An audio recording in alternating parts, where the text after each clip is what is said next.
Góðir gestir, ég býð ykkur hjartalega velkomin á þennan fyrsta hádegisfund í nýrri röð funda frá Háskóla Íslands sem ber heitið Fræði og fjölmenning og það fundaröð. Íslenskt samfélag verður fjölbreyttara með hverju árinu sem líður og þá þróun skynjum við sterkt á öllum starfs- og fræðasviðum Háskóla Íslands, bæði í viðfangsefnum, rannsókn og náms, en ekki síður í fjölbreytni starfsmanna og nemendahóps. Þessari þróun fögnum við, enda starfar háskólinn eftir þeirri sannfæringu að fjölbreytni ýti undir nýsköpun og framþróun samfélagsins. Ástæðurnar fyrir þessari þróun eru margþættar, en hér spila meðal annars saman síaukin atvinnu og námstækifæri fyrir fólk af erlendum uppruna, landkynning sem hefur aukið áhuga alþjóðasamfélagsins á Íslandi, en einnig fólksflutningar vegna átaka í öðrum heimshlutum sem ekki hafa farið fram hjá neinum á síðustu misserum. En þótt svo aukin fjölbreytni stuðla nýsköpun og framþróun fylgja fjölmenningarsamfélaginu líka áskoranir og þeim áskorunum verður að mæta með lausnamiðuðu hugafari, vandaðri og upplýstri samræðu og samvinnu. Háskóli Íslands gegnir lykilhlutverki í íslensku fjölmenningarsamfélagi og það hlutverk rækir hann best með því að stuðla að fræðslu, rannsóknum og stuðningi við upplýsta umræðu málefni innflytjenda, flóttafólks og hælisleitenda, en þessi fundaröð einmitt liður í því. Á þessum fundi hér í dag, sem fyrsti fundurinn í þessari fundaröð, verða flutt 3 erindi sem fjalla fjölmenningu, stjórnmál og fjölmiðla. Eftir að allir 3 framsögumenn hafa lokið máli sínu, gefst tækifæri til spurninga og samræðna. Framsögumenn hér í dag eru þau Kristín Loftsdóttir, prófessor í mannfræði, Ólafur Þ. Harðarson, prófessor í stjórnmálafræði og Helga Ólafs, aðjúnkt í fjölmiðlafræði við Háskóla Íslands. Hvert þeirra mun tala það bil í 15 mínútur. Kristín ætlar að hefja leikinn, en hún mun fjalla kynþáttahyggju í sögulegu samhengi, fordóma á Íslandi í samanburði við önnur ríki og veltir upp þýðingu þessa í samtímanum. Ólafur Þ. Harðarson tekur síðan við og hann mun fræða okkur þjóðernissinnaða popúlistaflokka á Norðurlöndunum og Helga Ólafs ætlar svo að lokum að ræða framsetningu, frétta og orðræðu innflytjendur í íslenskum fjölmiðlum og varpa ljósi á hlutverk fjölmiðla við að þróa ríkjandi ímyndir af minnihlutahópum. Og okkur ekkert að vanbúnaði, þá komið að fyrsta erindi þessa fundar, síðan mun hver frummælandi þá koma á eftir öðrum, en Kristín Loftsdóttir, ég býð þig velkomna í pontu. Takk fyrir.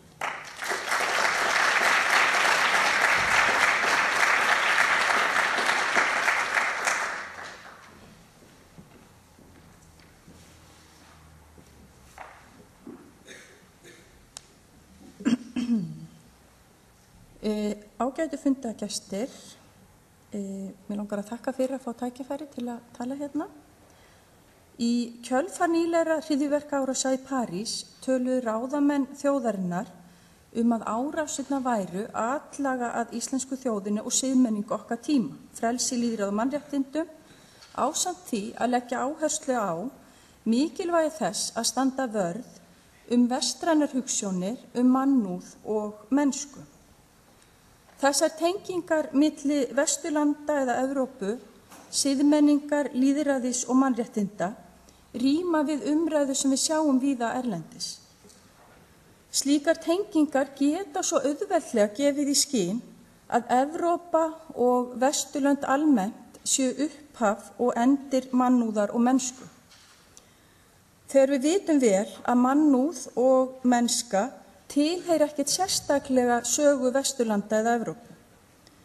Hugmyndirnar sem við þekkjum lýðræði og mannréttindi mótuðust á tímum ótrúlegra mannréttindabrota af mennskunar og algjöra vantun á mannúð í garð ákveðna hópa eins og sagan sýnir okkur. Sagan segir okkur líka að ríki Evrópu og Vesturlönd almennt hafa löngu eftir lokformlegra nýlendustefnu haldið áfram að hindra framgang lýðræðis í löndum þegar það hentaði ráðandi öflum á hverjum tíma, hafa haldið áfram að svipta fólk grunnmannréttindum ef það þjónaði hagsmunum þeirra. Í þessum fyrirlestri ætla ég að tala samsömun og kynþáttafordóma, en hið síðara má líta á sem þátt í heimsvalda og nýlendu fortíð Evrópu, þátt sem heldur áfram að lifa í nútímanum. Kynþáttafordómar eru þó nú oft annaðhvort haldið eitthvað sem tilheyrir fortíðinni eða þá að þjóðir aðskilja sig frá fordómum samtímans með því að halda því fram að kynþáttafordómar hafi ekki verið hluti af þeirra sögu. Þeir voru kannski hluti af sögu einhverra annarra. Kannski einmitt á tímum mikilla umbrota eins og við erum núna að upplifa mjög mikilvægt að muna að kynþáttafordómar eru hluti af okkar sögu og samhliða að mannúð og mennska ekki eitthvað sem lýtur eignahaldi okkar í Evrópu eða Vesturlanda. Mér langar líka að koma stuttlega inn á þær breytingar sem hafa orðið á miðlum og hvernig það felur í sér nýja leiðir til þess að skapa samkennd og ímynda sér sjálfan sig í tengslu við aðra, en líka leiðir til þess að ímynda sér sjálfan sig sem aðskilin eða ólíkan frá öðrum. Eins og vel þekkt var kynþáttahyggja ráðandi þáttur í heimsmynd og sjálfskilningi Evrópubúa í lok 19. aldar og upp á þeirra 20. En eftir seinni heimsstyrjöld var hún mjög harkalega fordæmt og í ljósi þeirra voðaverka sem framkvæmt voru alþjóðlega samþykktir gerðar sem bönnuðu mismunun byggðan á kynþáttum. Eitt megineinkenni kynþáttahyggju í samtímanum þannig að almenn umræða á Vesturlöndum einkennist ofta því að flestir hafna því að viðhorf þeirra endurspegla kynþáttafordóma af einhverju tagi. Þegar opinská líffræðileg rök hafa orðið óásættanleg sem útskýring á mismunun í samfélaginu eða sem réttlæting á fordæmingu ákveðna hópa, hefur hins vegar áherslan á menningarlegan mun og mun vegna ólíkra trúarbragða fengið aukið vægi. Við verðum þó að muna að áhersla á menningu eða trúarbrögð í útfærslu kynþáttafordóma þó ekki alveg ný, heldur hafa kynþáttafordóma sögulega falið í sér líffræðilegar, menningarlegar og stéttalegar skírskotanir. Mér hafa þótt skrif félagsfræðingsins Zygmunt Baumans sem byggja á reynslu hans í helförinni vera gagnleg, því hann undirstrikar hvernig kynþáttafordómar hafa aldrei snúist eingöngu húðlit, heldur grunnþáttur hugmyndir nútíman og siðmenningu. Kynþáttafordómar hafa þannig samkvæmt Baumann falið í sér kerfisbundna útskúfun og niðurlægingu ákveðna hópa vegna þess að þeir eru skilgreindir sem í eðli sínu vanþróaðir og vanhæfir til þess að vera hluti af nútíman. Þessi ábending á sérlega vel við hvað varðar staðalmyndir íslam í Evrópu. Það sem oft litið á múslima sem búi í gjör ólíkum þjóðríkjum, staðsetta í ólíkum heimsálfum, af ólíkum þjóðernislegum uppruna og sem skiptast niður í ólíka túlkanir á trúarbrögðum rétt eins og kristnir, en oft litið á þá sem eina heild sem ósamrýmanleg evrópskum gildum og fasta í villimannslegri fortíð. Þannig sett samansemmerki milli hryðjuverkamanna og múslima og fortíðar, í staðinn fyrir að horfast í augu við að voðaverk sem eru framkvæmd í nafni íslam afsprengi nútímans, pólitískra tengsla og átaka í samtímanum. Í Bandaríkjum nútímans og einhverju marki Evrópu í auknum mæli haldið fram á ákveðnum hópum að kynþættir skipta ekki lengur máli og kynþáttafordómar séu þar af leiðandi horfnir. Á Norðurlöndunum hefur verið tilhneiging að staðsetja Norðurlöndin utan við nýlendu og heimsvaldastefnu. Danmörk var til dæmis stórtækt nýlenduveldi fyrr á öldum og réði við landsvæði víðs vegar heim, en þetta virðist oft vera gleymt í danskri umræðu. á meðan hin Norðurlöndin tengdust einnig nýlenduverkefni á margvíslegan hátt, svo sem í gegnum viðskipti og svo auðvitað endurgerð og endursköpun kynþáttafordóma í bæði myndum og textum. Það sem skiptir kannski aðalmáli hér hvernig þessi sögulega sýn mótar það viðhorf að kynþáttafordómar hafi ekki og séu ekki til á Norðurlöndunum, sem við sjáumst oft endurspeglast í umræðu á hinum Norðurlöndunum. Ef við komum örstutt inn á Íslandi í slíku samhengi, þá voru hugmyndir ólíkt eðli og getu kynþátta teknar upp af íslensku fræðimönnum og ráðamönnum. Námsbækur frá upphafi 20. aldar sýna til dæmis mjög vel hversu viðurkennd slík þekking var á þeim tíma hér á Íslandi. En þetta virðist oft líka gleyma svolítið í samtíma umræðu hér á landi, þegar því haldið fram mjög reglulega að það hafi aldrei verið neini kynþáttafordómar hér. Og það má velta fyrir sér hver séu áhrifin af slíkri sýn á umræðu í dag hvað varðar fjölbreytileika almennt. Við sjáum hvernig vaxandi fjöldi fólks af erlendum uppruna á Íslandi hefur kallað á aukna umræðu svokallað fjölmenningarlegt samfélag hér á landi. Hópurinn sem hingað kemur samanstendur augljóslega af ólíkum einstaklingum með fjölbreytt markmið og bakgrunn, en þegar hingað komið þá upplifa þessir einstaklingar sig oft sem hluta af einsleitum flokki innflytjenda eða útlendinga. Á tímum efnahagsuppgangs varð táknmynd útlendingsins einmitt á stórum hluta fólk af austur-evrópskum uppruna sem vann í láglaunastörfum í samfélögunum. Unnur Skaftadóttir, kollegi minn í mannfræðinni, hún hefur bent á að lítill áhugi stjórnvalda á þessum tímabili að skapa samræmda stefnu í málefnum innflytjenda endurspeglar kannski hvernig var fyrst og fremst litið á þetta fólk sem vinnuafl, ekki sem virka þátttakendur í íslensku samfélagi. Og fordómar í garð Pólverja og Litháa hafa til dæmis oft snúist tengingu þessara hópa við neikvæðar staðalmyndir, þar sem lögð áhersla á glæpi og sundrung frekar en kynþætti eldri merkingu þess orðs. Og hún byggir þannig á yfirfærslu orðana Pólverji, Litháa og Austur-Evrópubúi á skipulagða glæpastarfsemi. Neikvæðar umræður múslima hafa jafnframt verið sýnilegar á Íslandi síðastliðin ár og þar má einnig sjá menningarleg rök í forgrunni. Þrátt fyrir að þau birtist á svolítið annan hátt heldur en í umræðunum Litháa og Pólverja. Þar má sérstaklega sjá áherslu á vestræn gildi sem þurfa að vernda gegn fjölmenningu og múslimum og við þekkjum auðvitað fordómar í garð múslima eiga sér langa sögu í Evrópu en það oft talið að þeir hafi jukist mjög eftir hryðjuverka árásirnar í Bandaríkjunum árið 2001.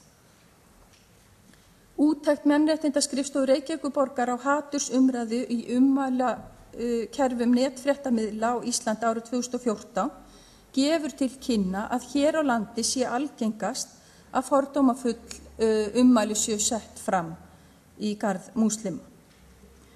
Og það þarf auðvitað að skoða mjög vel hvaða útskýringar eru dregnar upp til að réttlæta fordóma í garð ákveðna einstaklinga sem og hvernig ákveðnir hópar eru markaðir sem ósamrýmanlegir íslensku samfélagi. Og slík nálgun getur hjálpað okkur að skilja betur hvernig einstaklingar geta tekið þátt í kynþáttafordómum í einu samhengi en fordæmt þá í öðru. Í umræðu múslima hérlendis má sjá gagnrýna umræðu fylgjendur fjölmenningarlegs samfélags. Slík umræðu hún endurspeglar svolítið vel hversu villandi hugtæki fjölmenning getur oft verið, eins og það notað. Það mætti oft halda að fjölbreytileiki væri eitthvað sem væri nýtt á Vesturlöndum í Evrópu og þetta sé eitthvað sem fólk getur verið annarkvort með eða á móti, eins og þetta séu næstu fótboltalið. Og þessi umræða hún lítur framhjá sögulegum hreyfanleika fólks á milli ólíkra hluta heimsins og fjölbreytni Evrópu sjálfrar í gegnum aldirnar. Og það verður til dæmis ósýnilegt að múslimar hafa mjög lengi verið hluti af því sem við köllum Evrópu.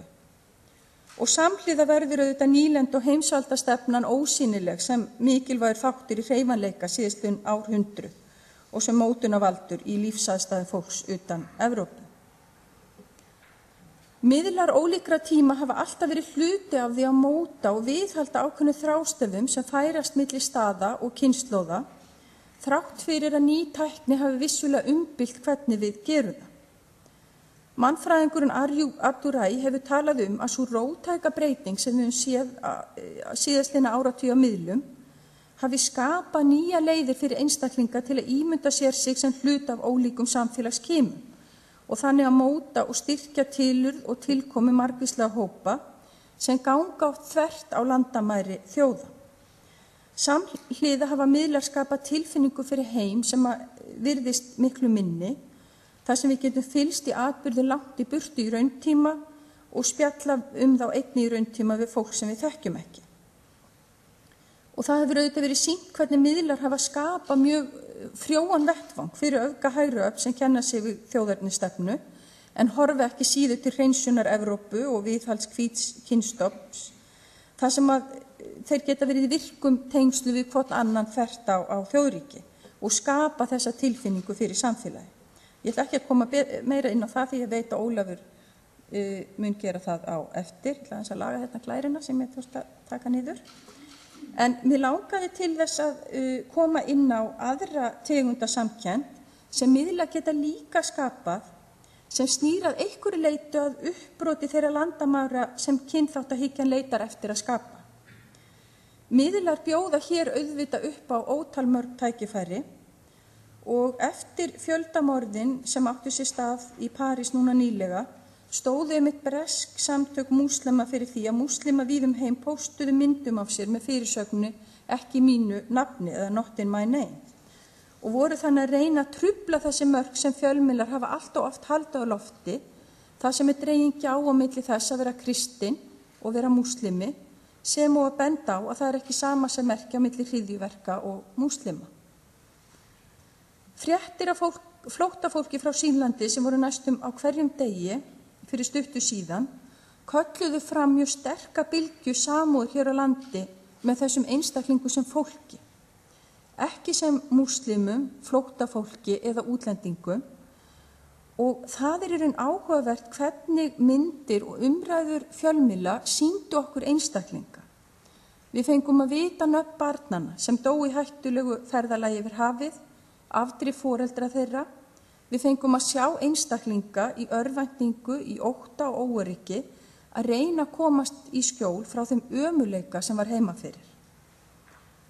Það í raun áhugavert hversu lítil áhersla virðist hafa verið á þessa einstaklinga af hálfu fjölmiðla sem múslima.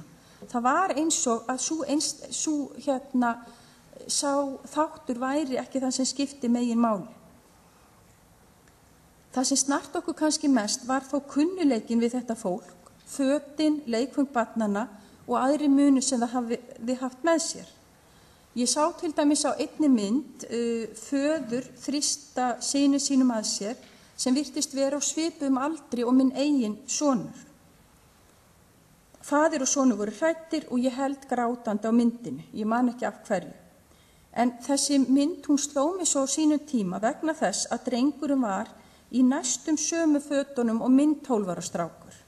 Eins strígaskór, áþekk hettupeysa og bolur. Á sama tíma og þessi kunnuleiki mikilvægur, þá spyr ég sjálfa mig að hvaða leyti skapa samúðun út af honum. Að hvaða leyti kunnuleikin ekki sprottin að sameiginlegri mennsku og þjáningu, heldur einnig af ljósu litarhafti og neysluvarningi sem við hér á Íslandi skilgreinum okkur svo mikið út frá. Hefði samúðin og viðurkenning á því sem við óumdeilanlega deilum með öllu fólki, þessi tilfinning fyrir mennsku, hefði verið svo sama þetta hefði verið hópur og flóttafólki, til dæmis frá Vestur-Afríska ríkinu Níger. Dökkir menn með túrbana, dökkar konur og börn með hlutina bundna á klæði og höfuðið. Kannski þurfum við að vera sérlega vakandi fyrir þeim ímyndum sem miðlar munu draga eftir nýleg hryðjuverk í París. Vakandi fyrir því hvort við hættum nokkuð að sjá einstaklinga og sjáum andlislausan hóp flóttafólks sem múslima, mögulega hryðjuverkamenn, glæpamenn, karlmenn, þar sem þessi hugtök ganga inn í hvort annað og styrkja hugmyndunum flóttafólk ekki sem fólk, heldur óvinni sem að flæða inn í Evrópu. Og við þurfum alltaf að vera vakandi fyrir hvers konar samkennd miðlar skapa, milli hverra, í hvaða tilgangi og jafnframt hvort og þó hvaða einstaklingar eru dregnir upp sem ósamrýmanlegir nútímann. Mér langar að lokum að minna á að mörg okkar eru skilgreind sem hvít og þekkja ekki kynþáttafordóma af eigin raun, eða njóta þá forréttinda sem bara lítill hópur í heiminum nýtur, eru fæddir réttu megin í heiminum eða hluta ákveðinni stétt. Kynþáttafordómar eru enga síður hluti af okkar sögu og okkar nútíð og það er eitthvað sem má ekki gleyma. Takk fyrir.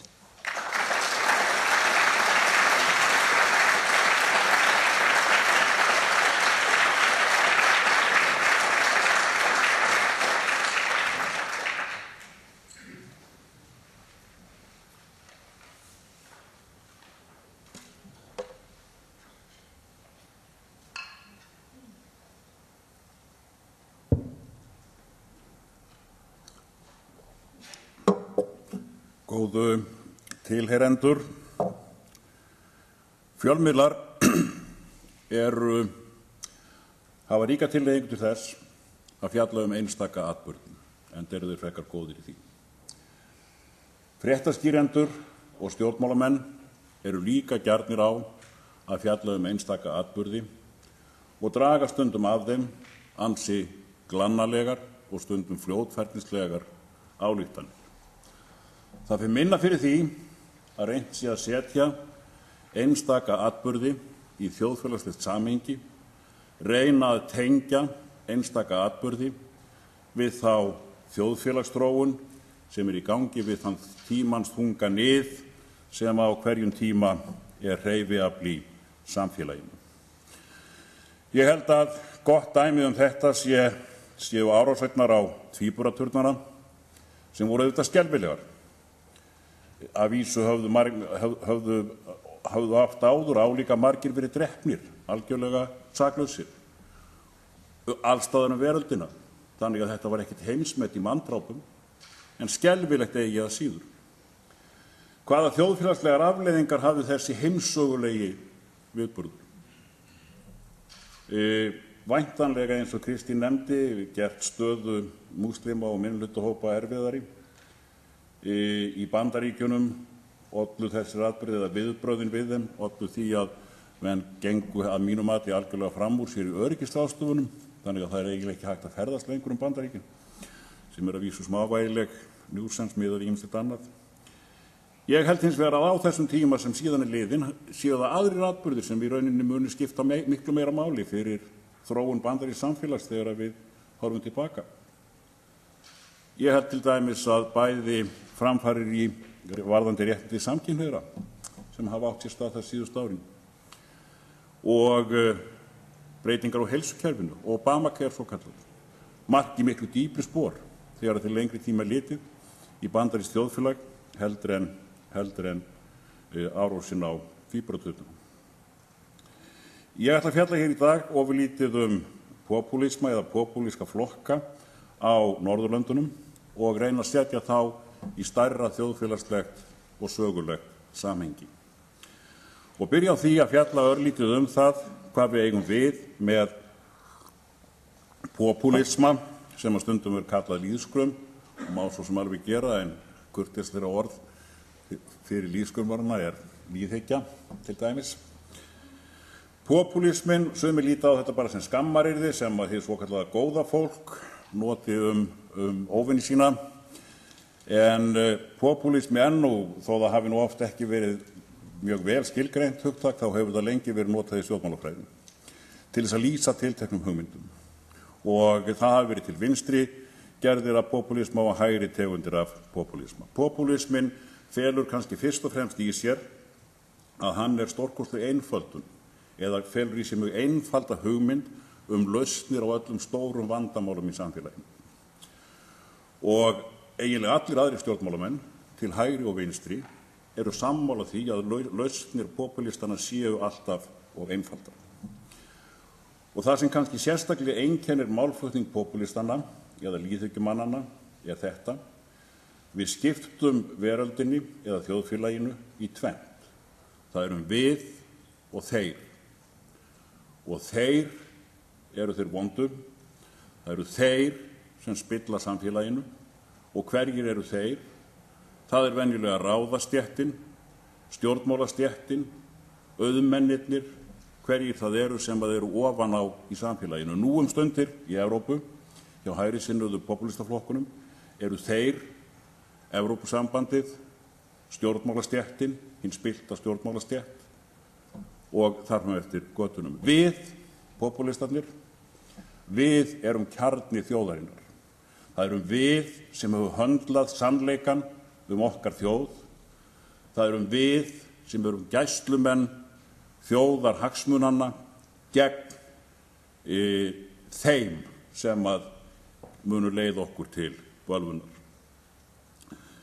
Þannig að núna birtist popúlismin á Norðurlöndunum kannski fyrst og fremst í andúð á Evrópusambandinu, andúð á útlendingum og þjóðernishyggju sem oft nú kannski réttar að kalla bara þjóðrembu. Hvað hefur verið að gerast varðandi fylgi popúlistaflokka á Norðurlöndunum síðustu 10-20 árin? Í stuttu máli þá hefur þeim gengið frekar vel og þeir hafa verið að bæta við þessi fylgi í öllum 4 Norðurlöndunum, öðrum Íslandi, og fylgið þeirra núna undanfarið hefur verið á bilinu 10-20%. Sumum kann að finnast það mjög mikið. 10-20% fylgi sé mjög mikið og já, það er töluvert mikið fylgi. En ég held að það sé ástæða til að muna það að ef að 10% Svíar kjósa flokka sem að fylgja útlendingaandúð eða popúlismu af þessu tagi, þá eru 90% að kjósa aðra flokka. Ef að 20% kjósa popúlistaflokkana, þá segir þessi einfaldi reikningur okkur að 80% að kjósa aðra flokka. Þannig að þó að þetta sé umtalsverður árangur, þá þýðir það ekki að þessar skoðanir séu að vinna á Norðurlöndunum.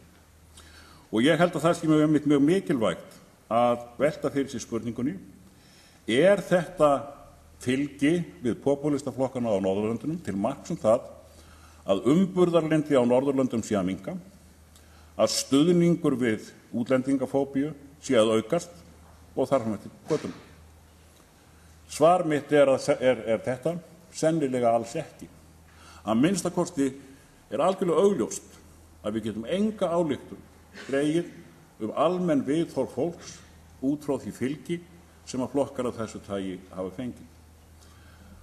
Ég held nefnilega að þetta hafi miklu frekar verið þannig að þó að Norðurlöndin hafi tekið upp fjölmenningastefnu og rýmka reglur innflutning, að þá frelsuðust ekki allir Norðurlandabúar eins og Sál á leiðinni til Damaskus og urðu svona umhyggjufullir elskandi sinn litla næsta bróður.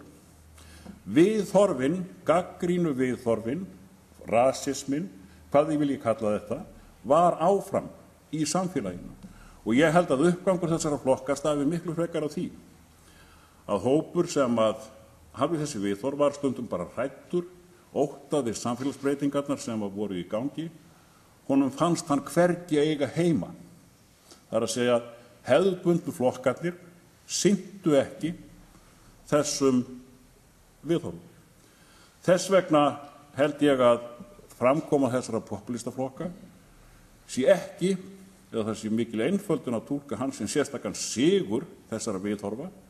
Ég vil miklu frekar líta á þetta, eða það er að minnsta kosti önnur leið að líta á þetta sem varnarviðbrögð hóps sem að finnur það að hann að tapa baráttunni gerð samfélagsins. Það eru aðrir þættir sem þessu fólki líkar ekki, sem eru að verða ofan á ef við skoðum þjóðfélagsþróun síðustu 20-30 ára. Nú, ég vil kannski enda þetta með því að tengja þessa hugsun við við kenningar almenna þjóðfélagsþróun á Vesturlöndum síðustu kannski 30-40 árin, og það kenningar sem ég vil rekja eru kenningar sem meðal annars Ronald Inglehart hefur sett fram. Kenningar sem að gera ráð fyrir því að miðbik 20. aldar og fyrr höfum við verið með módernískt samfélag. Það er stundum kallað materialískt samfélag, stundum módernískt samfélag. Í þessu samfélagi var megin áhersla lögð á gildi sem að stuðluðu að því að eiga til hnífs og skeiðar og búa við öryggi. Menn koma úr heimsstyrjöldunum, menn koma úr kreppunni, menn koma úr fátækt, fyrst og fremst leggur og áherslu á að vera öruggur og eiga ónýting. Eftir 1970 fer að bóla meira á viðhorfum sem kenndir við postmaterialisma eða postmodernisma sem felur í sér viðhorfabreytingu. Það er oft misskilningur að halda að þeir sem aðhyllist postmodernisma að þeir afneiti materialismanum. Það er nú aldeilis ekki þannig. Þeir vilja sín sjónvarp, þeir vilja sína bíla, þeir vilja sína neyslu, margir, ekki allir. Postmaterialismin felur í rauninni, eða hugmyndin hann felur í rauninni þetta í sér. Nýjar kynslóðir, eða stærri og stærri partar nýrra kynslóða líta svo á að hinn efnalega velsæld og öryggið sé gefið og af því þurfi ekki að hafa neina sérstakra áhyggjur. Þess vegna geti menn leyft sér að sinna meiri einstaklingshyggju, skemmtilegra lífi og áherslan verður á gildi eins og fjölmenningu, jákvætt viðhorf til fjölmenningar, það sé bara gaman og skemmtilegt að búa með fólki af ólíku þjóðerni, ólíkum uppruna með ólíka siði. Réttindi kvenna er annar partur af þessari hreyfingu. Ef við skoðum réttindi kvenna og stöðu kvenna hafa náttúrulega orðið stórkostlegar framfærir hér í þessu landi og í nágrannalöndunum ekki síst á síðustu 20-30 árum, þó enn sé langt í land. Enn eitt dæmið eru samkynhneigðir. Þessari nýju hugsun fylgdi áhersla á að kynlíf væri ekki bara til þess að fjölga mannkyninu heldur til þess að hafa gaman af, og menn réðu því sjálfir með hvaða hætti þeir sinntu lundsinni í þeim efnum. Og í rauninni er það með stórkostlegustu dæmum miklar og tiltölulega mjög hraðar samfélagslegar breytingar og breytingar á viðhorfum er einmitt afstæðan til samkynhneigðra síðustu 20-30 árin og ekki bara hér í nágrannalöndunum heldur ekki síst hér á Íslandi. Enn eitt dæmið eru umhverfismál, þar sem að þessar nýju kynslóðir leggja miklu meiri áherslu á umhverfismál heldur en áður var gert. Það er líka miklu meiri áherslu á lýðræði. Þannig ef við skoðum stóru myndina, þá held ég að breyting í þessa áttina sé megin breytingin sem hafi átt sér stað á Norðurlöndum og í Vestur-Evrópu síðustu áratugina. Nú er auðvitað blikur á lofti og ég er ekkert að gera lítið úr háska. En ég held að okkur sé mjög gagnlegt að hugleiða þetta áður en við drögum einhverjar stórkostlegar ályktanir það að fasisminn sé að taka yfir Norðurlöndin, fasisminn sé að taka yfir Evrópu. Ég held að það sé að tala með virðingu þá skelfilegu atburði sem að urðu í þessari álfu, sem á margt mjög ógeðfellda sögu sem að er líka gagnlegt oft að rifja upp. En við eigum að tala með virðingu fórnarlömb þeirra afla sem að tóku hér yfir, fasistar, nasistar, kommunistar á öðrum, þriðja, fjórða áratug aldarinnar, áður en við förum að halda því fram að eitthvað svipað sé á leiðinni núna. Ég kannski enda þetta með því að nefna að ég hef verið að lesa undanfarið dálítið af þjóðlegum fróðleik, meðal annars hinn svokallaða íslenska skóla, íslenska gáfumenn á 3. og 4. áratug þessarar aldar. Og ég hef verið að velta fyrir mér, og það er náttúrulega alltaf ósanngjarnt að færa menn í stað og tíma, hvar þeir myndu nú vera í þessum norrænu popúlistaflokkum. Og fyrsta tilgátan er að þeir, sumir að minnsta kosti, myndu vera þar yst á jaðrinum. Takk fyrir.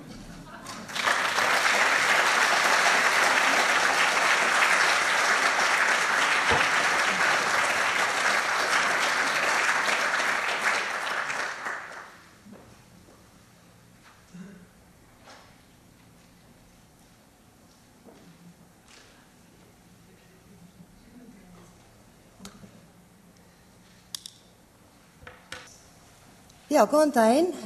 Helga heiti ég. Ég aðjúnkt og stundakennari við fjölmiðlafræðina. Ég ætla aðeins að fjalla framsetningu frétta og orðræðu innflytjendur í fjölmiðlum.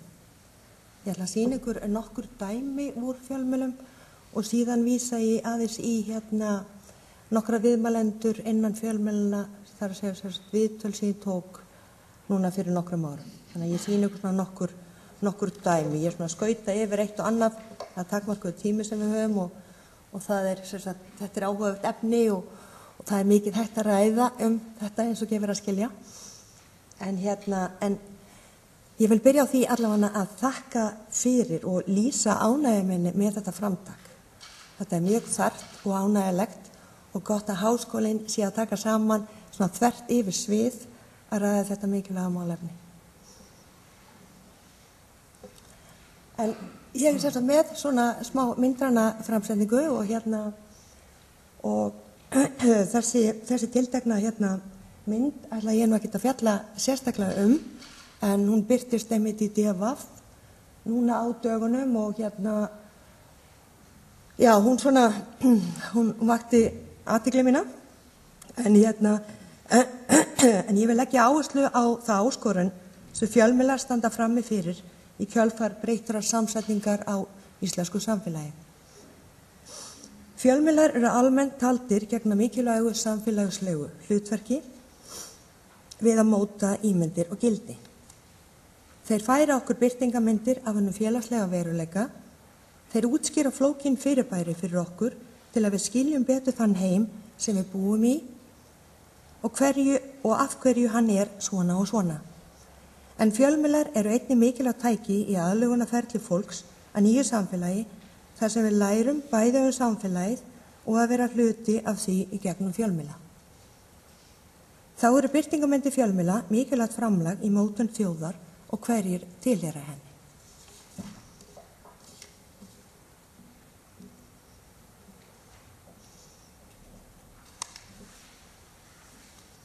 Fjölmiðlar eru uppspretta hugmynda okkar heiminn. Fjölmiðlarnir segja okkur að vísu ekki hvað við eigum að hugsa, en hins vegar segja þeir okkur hvað við eigum að hugsa Fjölmiðlar beina þannig athygli samfélagsins í ákveðnar áttir og ýta undir það sem þeir telja mikilvægt hverju sinni. Framsetning frétta eða dagskráráhrif fjölmiðla byggja á þeirri hugmynd að það séu tengsl á milli þess hvaða málefni fjölmiðla leggja áherslu á að fjalla og hvaða málefni almenningur telur vera mikilvægt.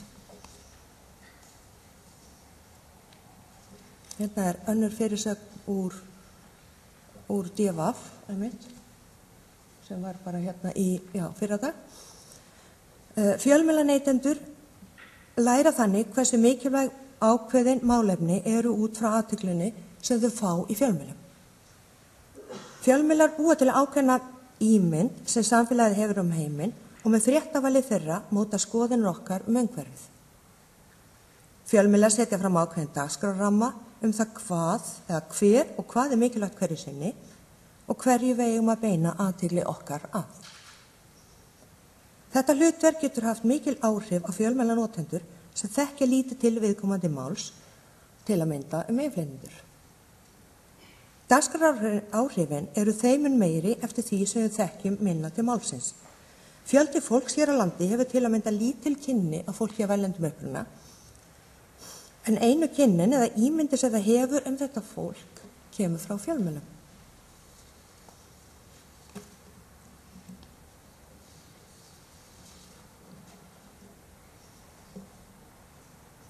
Þá er hlutverk fjölmiðla mikilvægt þegar kemur að því að þróa ríkjandi ímyndir af minnihlutahópum. Undanfarna áratugi hefur athyglin beinst að ólíkum hópum sem hingað hafa flutt. Þessa dagana beinast til dæmis spjótin á múslimum eins og við höfum rætt í dag. Þar á undan var umræðan Austur-Evrópubúana fyrirferðarmikil eins og þetta dæmi sýnir og þar á undan fólk frá Asíu. Þannig að það er raun og veru þessi nýji hópur sem er að koma hverju sinni.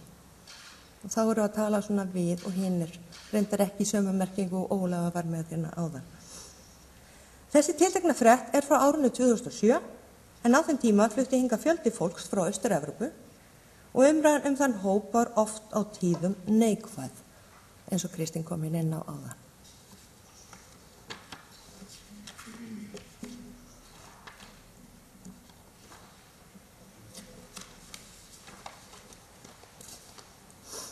Sjálfsmynd Íslendinga sem einsleitt samfélag lífseitt fyrirbæri.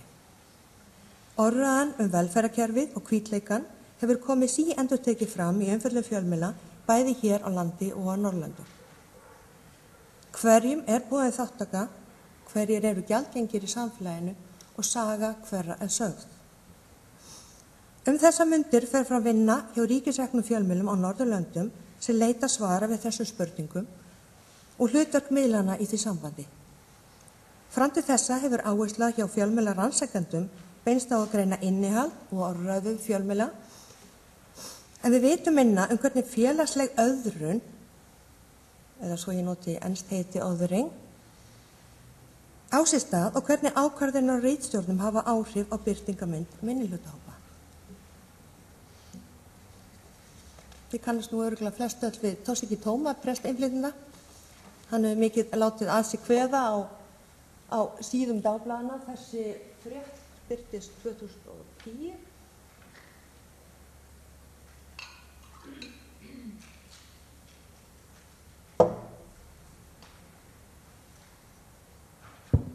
Og þar spyr hann réttilega hvað andlit innflytjenda.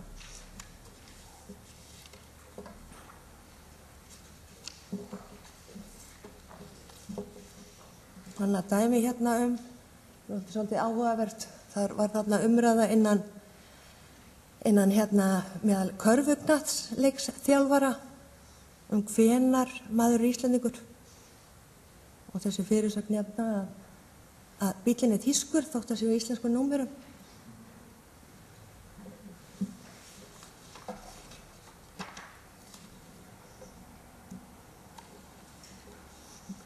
En stóra spurningin sem fjölmiðlar standa átt frammi fyrir að kemur það málinu við ef menninir eru útlendingar. Nokkur umræða hefur átt sér stað innan fjölmiðlana í kjölfar þess að innflytjendum fór fjölgandi og sér í lagi svona frá með árinu 2005. Sérstaklega hvort tilgreina eigi þjóðerni í afbrotafréttum. En afbrotafréttir hafa svona sérstakt aðdráttarafl hjá miðlum. Þetta svona efni sem passar mjög vel í raun að vera við fréttaflutning almennt. Viðmælendur mínir innan fjölmiðlana segja að fréttamat ráði þar miklu Hjá RÚV engin opinber stefna í málefnum innflytjenda. Litlar sem engar umræður hafa átt sér stað stefnumörkun fjölmenningu en nokkrar umræður hafa átt sér stað. Sér í lagi hugtakanótkun innflytjendur. Og eins og þegar við séð þá að tala innflytjendur, fólk af erlendum uppruna. Fyrir nokkrum árum var mikið talað nýbúa og annað slíkt. Siðareglur Blaðamannafélags Íslands eru hafðar til hliðsjónar og í vinnureglum kemur fram að ekki megi mismuna fólki á nokkurn hátt. Íslenskir fjölmiðlar hafa almennt ekki sett sér stefnur í innflytjendamálum en frá skilur Morgunblaðið sem setti fram reglur í fjölmenningulegu samfélagi fyrir nokkrum árum, eða 2001. Reglurnar voru settar í kjölfar umræðu innan blaðsins þar sem greint var frá þjóðerni í lögreglufrétt án þess að það skipti fréttina nokkru máli. Í reglunum segir meðal annars: maður skal ekki greina frá kynþætti, kynhneigð, þjóðerni, trú eða slíku að meintu lögbrotum með búsetu á Íslandi sem tilheyrir ákveðnum minnihlutahópum í þjóðfélaginu nema slíkar upplýsingar séu nauðsynlegar til að koma fréttinni til skila.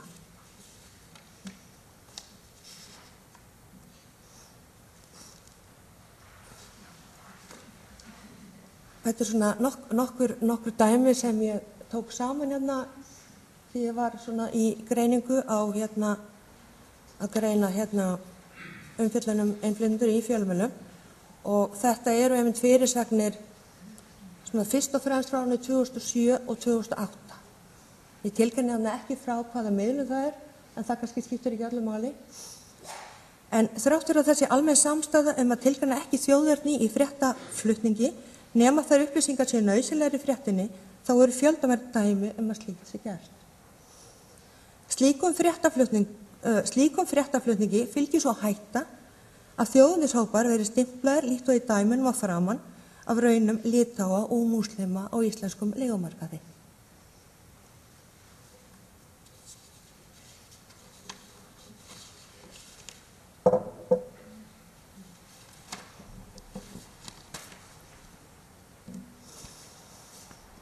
En aðeins að ummælum viðmælenda minna. Ég tilgreini þarna fjölmiðla fyrirtækið en ekki viðmælendur. Að mati stjórnenda hjá RÚV hafa þau ekki staðið sem skyldi. Helsta stefnan er viðbrögð við þrýstingi, þar sem umræður eru litlar sem engar og engin þrýstingur, þá er ekkert gert. Hjá Fréttablaðinu er engin sérstök stefna og hvert tilvik skoðað fyrir sig. Að sögn viðmælanda míns hjá Fréttablaðinu þá, segir hann, þeir voru undirsettir undir sama hatt og annað fréttaefni. Menn skoðuðu hvert tilvik, þá var aðalega kannski verið að velta fyrir sér hvort ætti að birta nöfn, í einhverju tilvikum þjóðerni, og það var engin föst regla hvenær ætti að birta nöfn eða hvenær ætti að birta þjóðerni.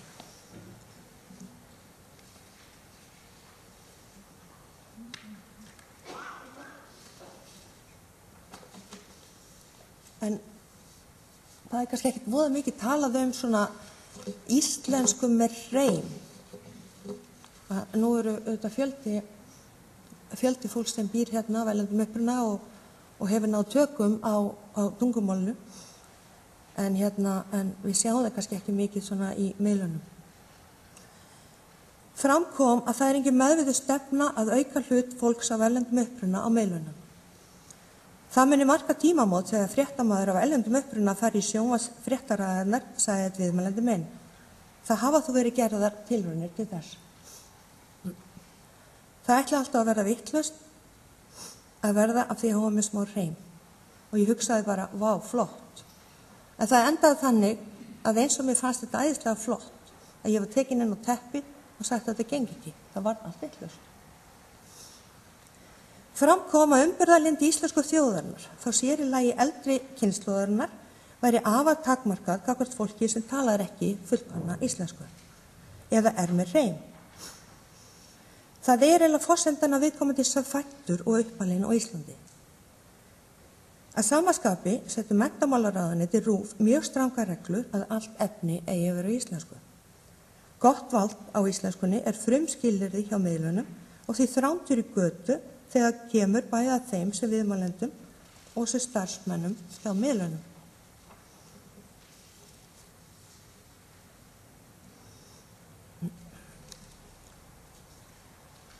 Þráttir á þessi hlutverk RÚV að endurspegla þjóðfélagið gera þeir það ekki á mati viðmælenda minna. Það hafi skort fjárhagslegt bolmagn til að standa undir þeim kröfum sem gerðar eru til fjölmiðilsins. Þau hafa verið gagnrýnd fyrir kynjahlutfall en komin í jafnréttisstefna núna innan RÚV. Það hafi verið viðbrögð við þrýstingi. Báðir viðmælendur mínar sem satt innan sjónvarpsmiðlana voru þeirra skoðunar að RÚV hafi ekki fjárhagslegt bolmagn til að standa undir þeim miklum kröfum sem gerðar væru til fjölmiðilsins. Einn viðmælenda líkir frammistöðu fjölmiðla við loftvog á samfélagið. Fjölmiðlar eru ekki, sama hvert þú ferð, þeir eru ekki sterkari heldur en það umhverfi sem þau sprettu upp úr.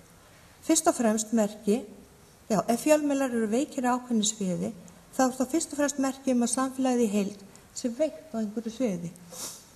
Fjölmiðlarnir eru ágætis loftvog að því leyti á samfélagið í heild sinni. Takk fyrir áhorfnina.